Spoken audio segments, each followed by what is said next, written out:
하나님 감사합니다. 오늘도 우리 예배를 받아주시고 은혜 풍성히 내려 주시옵소서. 예수님 이름으로 기도드립니다. 아멘. 263장입니다. 찬송가 263장. 통일 찬송가는 197장.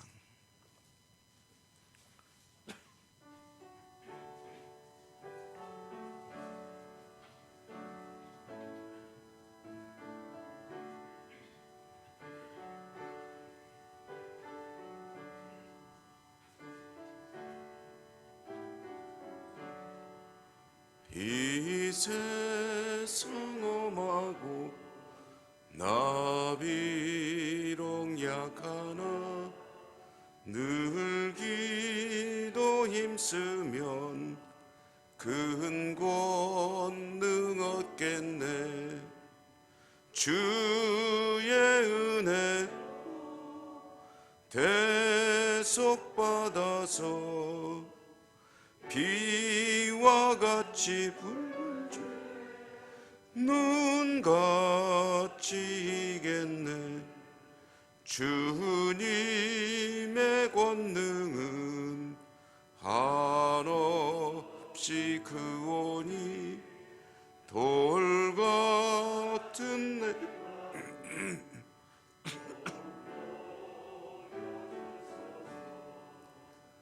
주의 은혜로 대속받아서 비와 같이 붉은 죄 눈같이 이겠네. 내 마음이 약하여 늘 넘어지오니 주 예수 힘주사 굳세게 하소서. 주의 은혜로 대속받아서 비와 같이 붉은 죄 눈같이 이겠네. 죄 사함 받은 후 새 사람 되었어. 주 앞에 서는 날 늘 찬송하겠네. 주의 은혜로 대속받아서 비와 같이 붉은 죄 눈같이 이겠네. 아멘.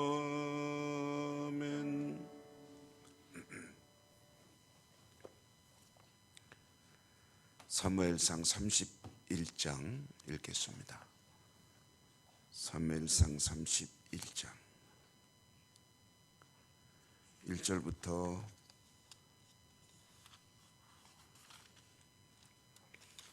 31장 끝절 마지막 절까지 교독하겠습니다. 블레셋 사람들이 이스라엘을 침해 이스라엘 사람들이 블레셋 사람들 앞에서 도망하여 길보아 산에서 엎드러져 죽으니라. 블레셋 사람들이 사울의 아들 요나단과 아비나답과 말기스와를 죽이니라. 사울이 패전함에 활 쏘는 자가 따라잡으니 사울이 그 활 쏘는 자에게 중상을 입은지라.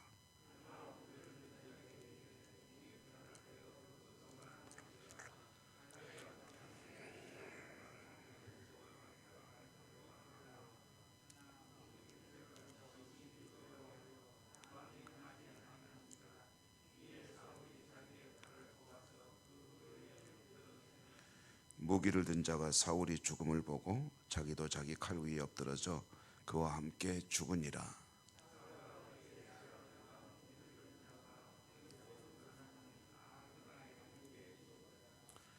골짜기 저쪽에 있는 이스라엘 사람과 요단 건너쪽에 있는 자들이 이스라엘 사람들이 도망한 것과 사울과 그의 아들들이 죽었음을 보고 성읍들을 버리고 도망하며 블레셋 사람들이 이르러 거기에서 사니라.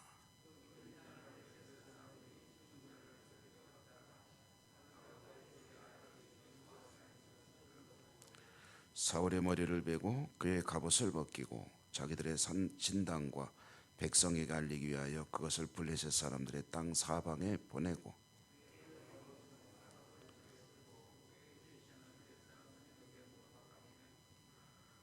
길르앗 야베스 주민들이 블레셋 사람들이 사울에게 행한 일을 듣고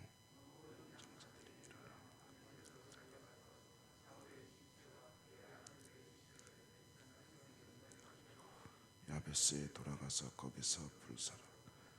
그의 뼈를 가져다가 야베스 에셀 나무 아래에 장사하고 7일 동안 금식하였더라.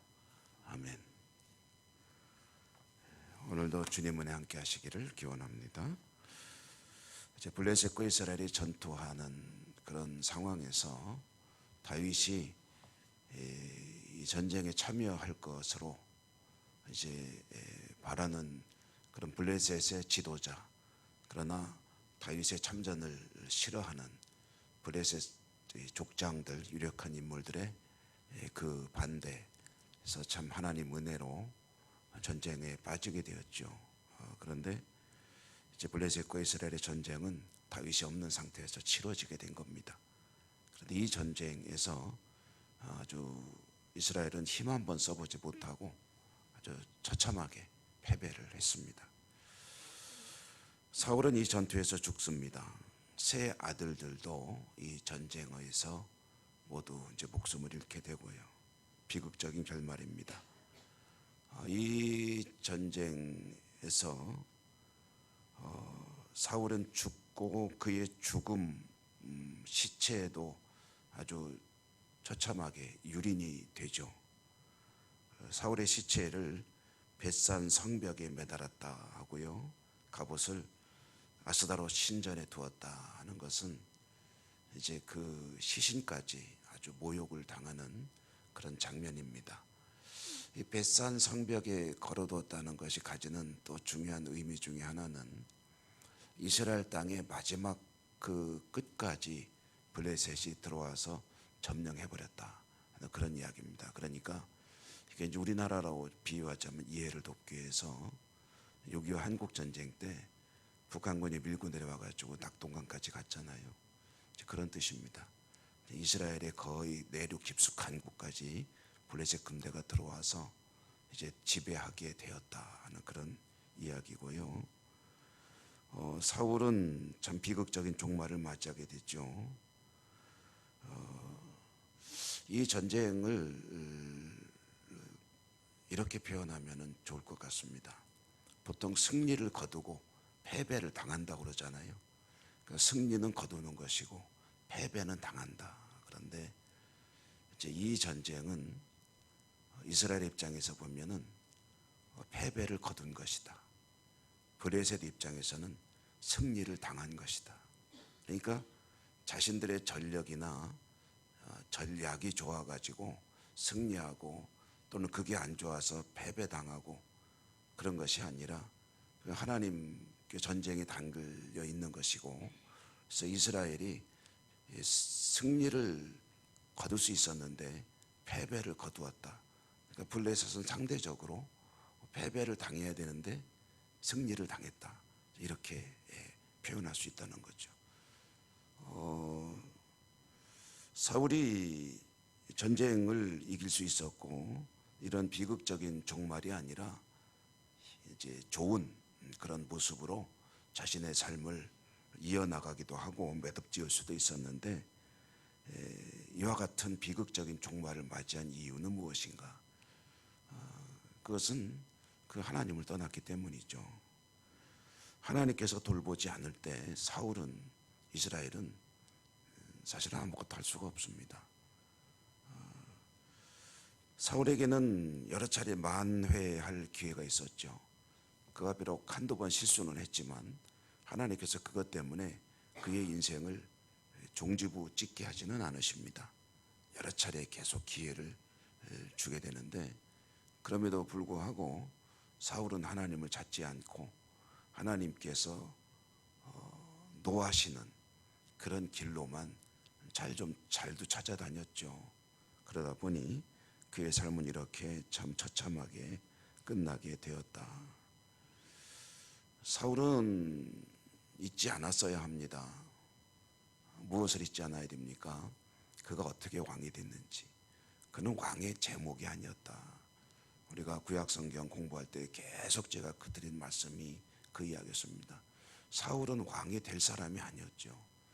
왕이 될 혈통도 아니고 왕이 될 능력도 없고, 그런데 하나님께서 자의적으로 하나님의 선하신 뜻 안에서 그래도 그를 세워서 왕으로 삼아 주셨습니다.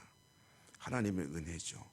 거기다가 자신이 사실은 능력이 이스라엘의 왕으로서 이끌어갈 그런 인물이 못 되기 때문에 하나님께서 성령으로 감동하셨을 뿐 아니라 사람도 역대다 붙여주셨습니다. 사실 한 나라를 이끌어가는 이런 큰 일은 한 사람의 힘으로 되는 게 아니죠. 많은 조력자들이 필요합니다. 하다못해 조그마한 회사를 이끌어도 그래도 좋은 그런 지원들이 있어야 회사가 잘 되는 건 아니겠습니까? 교회 공동체도 예를 들어서 목사 혼자 사는 게 아니죠. 우리 같이 섬기시는 많은 주의 일꾼들이 계셔서 힘을 함께 모아서 섬겨 나갈 때 교회가 원활하게 이제 사명을 감당할 수 있는 것이고요. 사무엘이라고 하는 훌륭한 영적 지도자가 있었습니다. 그를 의지하면 되는 거죠. 다윗이라고 하는 전쟁에 그야말로 신과 같은 그런 유능한 장수도 있었습니다. 그를 잘 활용해야 되는데, 그런데 제거하기 위해서 혈안이 돼 있으니 이 나라 꼴이 되겠습니까? 그리고 하나님께서 그와 같은 사람들을 붙여주셨으면 함께 협력해서 좋은 그런 열매들을 만들어 가야 되잖아요. 그런데 사무엘의 명령은 듣지 않고 자기 이속만 챙기고, 그리고 다윗이라고 하는 자기 가족이자 아주 나라를 위해서 충성스러운 유능한 장군이 있는데 그를 죽이려고 하는 이런 상황에서는 어떤 나라도 잘 될 수가 없는 거죠. 사울은 처음에는 안 그랬지만 차차 이와 같이 변질이 되어갔죠. 그것은 오해를 했기 때문입니다. 그리고 잊었기 때문이죠. 자신이 어떻게 왕이 됐는지, 하나님이 어떤 사람을 붙여주셨는지, 그리고 전쟁은 어떻게 하면 이길 수 있는지, 이런 정말 중요한 것들을 다 망각하고 자신의 어떤 그런 역할로 된 것이라고 오해했을 때 이 모든 것들이 결국은 멸망의 길로 이끌어가는 그런 요인이 되었다라는 것이죠. 잊어서 좋은 것들이 있습니다. 슬픔과 아픔과 고통은 잊을 수 있어서 사람이 살 수가 있죠. 잊지 못하면 살 수 없는 일들이 있죠. 여러분, 사람이 슬픔과 고통스러운 일을 하나도 잊지 않고, 우리가 흔히 하는 말로 세월이 약이다, 시간이 약이다 그러잖아요. 그 말은 잊을 수 있다는 뜻입니다. 세월이 지나면, 시간이 지나면 아무리 고통스럽고 아픈 일도 잊을 수 있고, 그래서 살 수가 있는 거죠. 잊을 수 있는 것, 그리고 잊으면 좋은 것들이 있습니다. 그런데 절대로 잊으면 안 되는 것들이 있죠. 잊어서는 안 되는 것, 이것은 잊으면은 살 수 없는 것, 그것은 하나님의 은혜죠. 하나님의 은혜를 잊으면 결국은 자신의 역할밖에 남지 않습니다. 모든 것이 나의 힘과 능력과 자신의 어떤 역할을 통해서 삶이 이루어진다고 생각을 하게 되고, 그 순간 그것이 바로 하나님께서 가장 이제 싫어하시는 그런 교만이고 자기 스스로가 우상이 되게 되는 거죠. 여러분, 우리들의 삶도 뭐 조금도 다르지 않습니다. 잊어서는 안 될 것은 기억하고, 잊으면 좋은 것들은 가급적 빨리 잊으면 우리의 삶이 건강해지고 행복하게 되죠. 저는 이 그런 주제를 가지고 묵상하다 보면 생각나는 그 우화가 있습니다. 제가 어린 시절에 선생님께 들었던 이야기인지 책에서 본 건지 그거는 기억이 안 나는데 아마 무슨 이야기 책에서 본 것 같아요. 그래서 그 책이 뭐더라 하고 기억을 더듬어서 찾으려고 하는데 못 찾았습니다. 아직까지도. 그랬는데 내용은 이런 겁니다. 사람에게 질문이 주어지는 거죠. 가장 무서운 일이 뭐냐 하니까 답이 뭐냐면 망각이다. 왜 그러냐? 그러니까 잊을 수 있으니까. 잊을 수 있다는 것 참 잊는다는 것은 참 무서운 일이다. 여러분, 우리가 가장 무서워하는 질병이 뭡니까? 기억해야 될 것을 기억 못하는 질병이잖아요. 자기 가족을 못 알아보고 피부치를 누구죠? 라고 물어본 그런 질병이 참 얼마나 무서운 병입니까? 좀 전에 있었던 일도 기억 못한다면 그건 참으로 두려운 삶이 아닐 수 없죠. 가장 무서운 게 뭐냐 할 때 그것은 망각이다. 그러면 가장 고마운 건 뭐냐? 역시 대답은 망각이다. 왜 그렇습니까?